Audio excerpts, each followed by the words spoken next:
ஒரு நல்ல professional friend அப்படின்னு நீங்க நினைச்ச யாராவது ஒருத்தங்க இருக்காங்களா?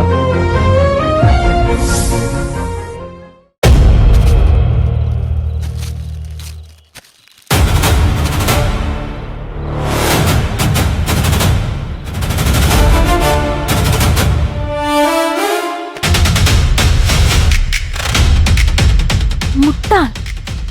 யார முட்டாள்? நீதான் முட்டாளு.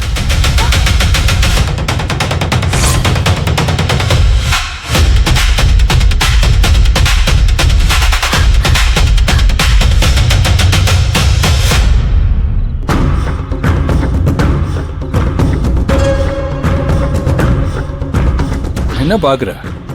நீ பணத்தை திருடி வச்ச இடத்துலயே நானும் செல்போனை வச்சிருப்பேன்னு நினைக்கிறியே? நீ முட்டாள் தானே? ஆமா, வடிகட்டுன முட்டாள். அப்போ அப்போ என் மொபைல் எங்க மாமா? உன் மொபைலு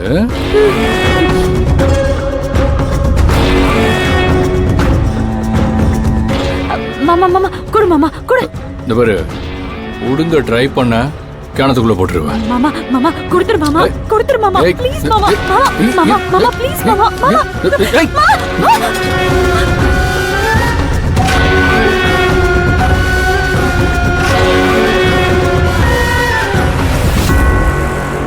குடு மாமா. என் மொபைலை ஒளிச்சு வச்சுக்கிட்டு என்ன நாள் முழுக்க தேட வச்சுட்டே. எனக்கு எவ்வளவு கஷ்டமா போச்சு தெரியுமா? ஆனந்தி பணத்தை திருடி வச்சுக்கிட்டு அதை எடுக்கவே இல்லைன்னு சொல்லி அவளை தேட வச்சியே. அப்ப அவளுக்கு எப்படி இருந்திருக்கும்? இல்ல மாமா, அது நான் நான் அன்னைக்கு என்ன என்ன சொல்லு. ஏன் பேச்சே வர மாட்டேங்குது?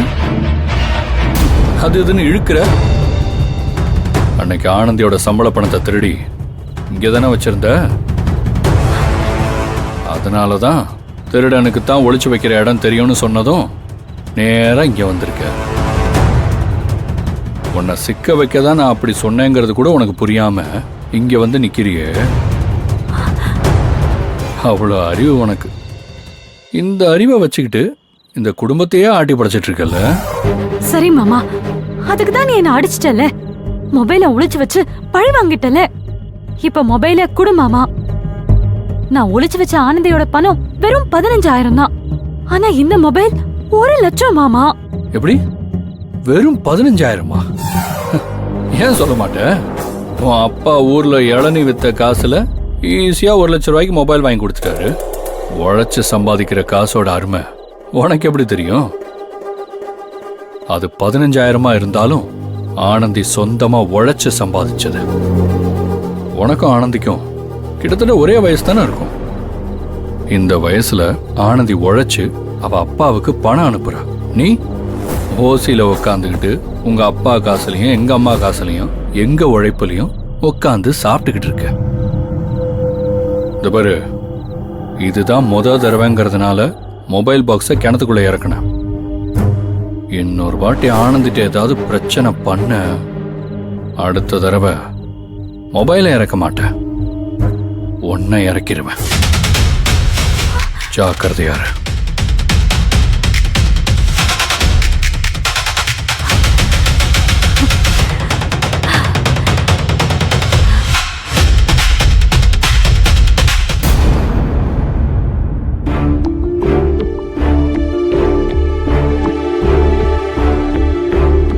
அப்பா தூங்கிட்டு இருக்கா.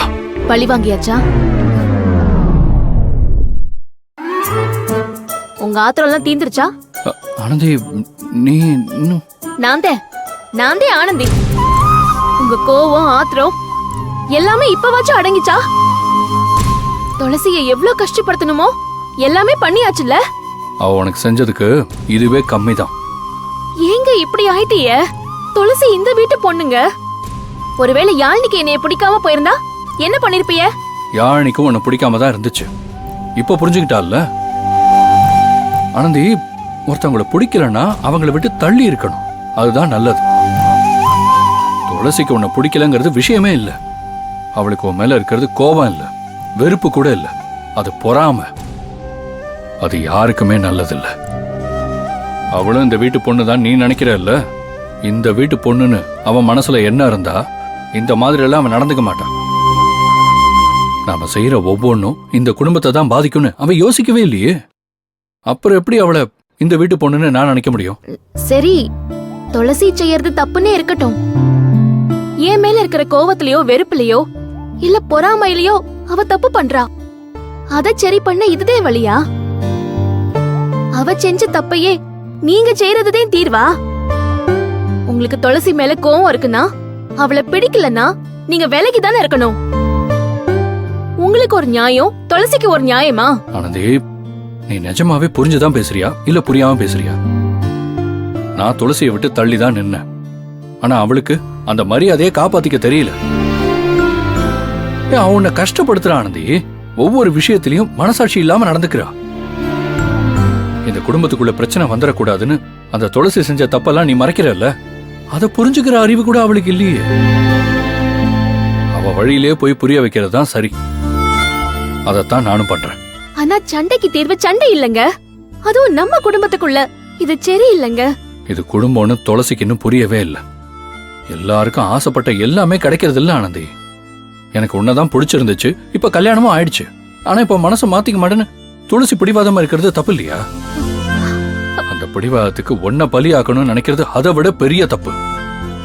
சொல்ல போனா இப்ப துளசி நம்மளோட உணர்வுகளையும் மதிக்காம அவளோட உணர்வையும் அசிங்கப்படுத்திக்கிட்டு இருக்கா. அத புரிய வைக்க வேற என்ன வழின்னு யோசிக்கலாமே. இந்த மாதிரி கஷ்டப்படுத்தாதீய. ஒரு நாள் முழுக்க அவளை பதற வச்சோம், நீங்க இன்னும் கோவமா தான் இருக்கீங்க. ஆமா ஆனந்தி, செம்ம கடுப்புல இருக்க. ஒரு நாள் முழுக்க பணத்தை காணும்னு நீ இப்படித்தானே பதறி இருப்ப. இப்ப அவளுக்கு அது புரிஞ்சிருக்கும்ல. ஆனாலும் அவ தெரிஞ்சிருவான்னு நினைக்கிறியா நீ?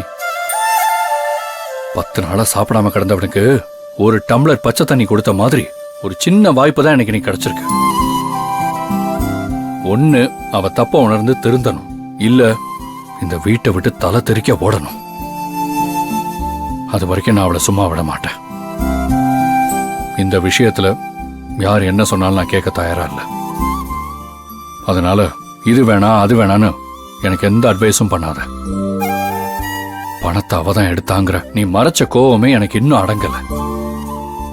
அதனால இத பத்தி என்கிட்ட எதுவுமே பேசாத. என்ன செய்யணுமோ அதை நான் செய்வேன்.